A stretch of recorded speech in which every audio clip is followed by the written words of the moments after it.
Hey, I'm Alex Stark. And I am Trevor L. Nelson, and we are here for Cinema Summit. Today we're talking with our good friend Jonathan Levine about some of the pitfalls you may come across while shooting a low-budget feature.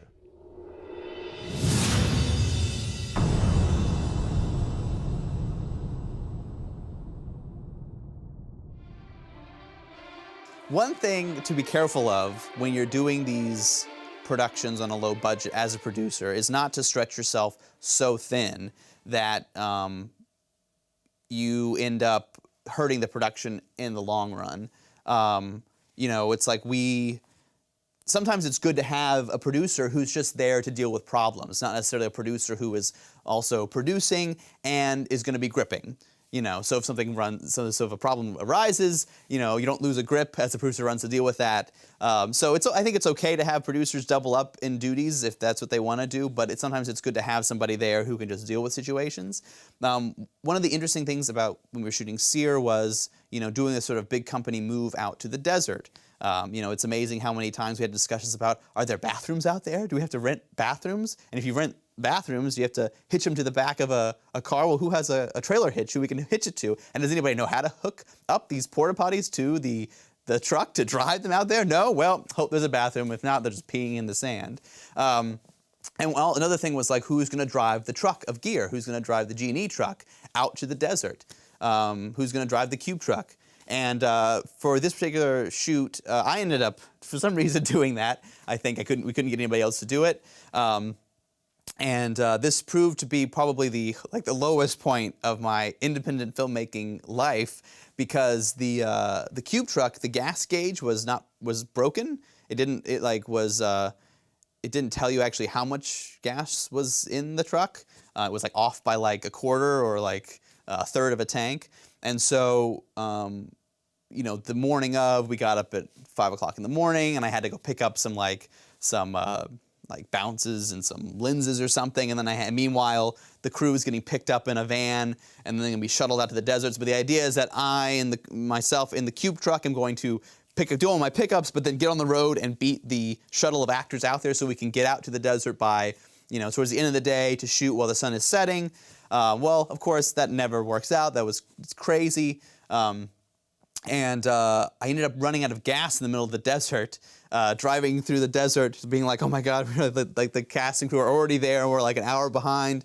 And then I hear this pop, and we pull off to the side of the road, and yeah, there's nothing you can do. It's the only time I think in my life where I've just been like, well, that's it.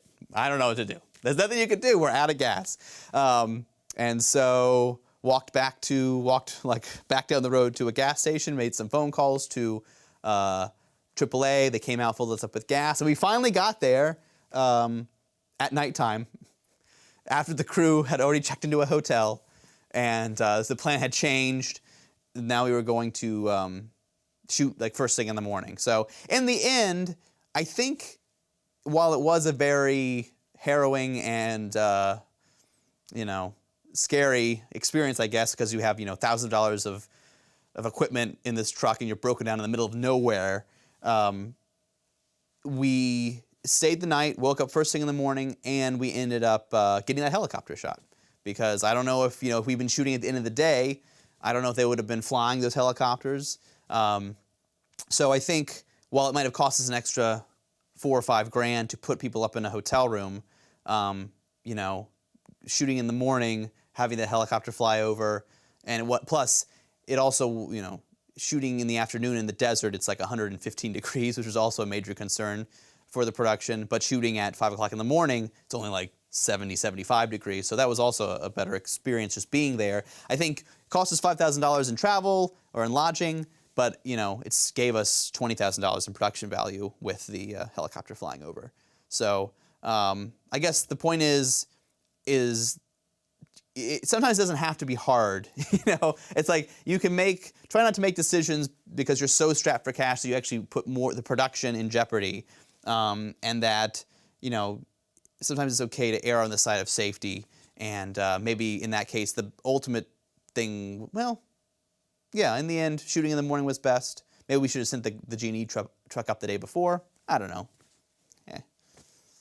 If you like that video, there's plenty more where that came from. Is there? Are we doing more?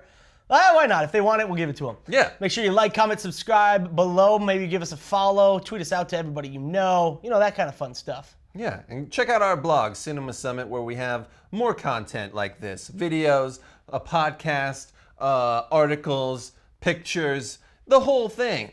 My diary entries. Just check it out. Yeah. It's very intuitive. Very personal. Yeah, I'm sorry.